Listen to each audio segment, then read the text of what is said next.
everyone, welcome back. Today, I'll show you how you can lose up to 3 kilos in just 15 days right from your home. These 5 steps are simple, safe, and perfect for beginners. Step 1, start your morning with warm water and a squeeze of lemon. This helps boost your metabolism, reduce bloating, and keeps your digestive system active throughout the day. Step 2, do this quick 15-minute fat-burning workout every day.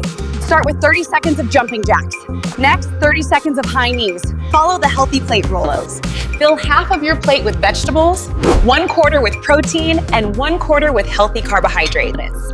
This keeps you full while helping your body burn fat naturally. Step 4, for the next 15 days, avoid these foods completely. Aren't soda, fast food, deep fried snacks, and late night eating. Cutting these out makes a huge difference in your weight loss journey. Step 5, stay hydrated. Drink at least 2 to 3 liters of water every day. It boosts fat burning, improves energy, and helps your body function at its best. If you follow all 5 steps consistently for 15 days, you can safely lose up to 3 kilos and feel more active, lighter, and healthier. Thanks for watching. If you enjoyed this guide, don't forget to like, share, and subscribe for more simple and effective health tips. See you in the next video.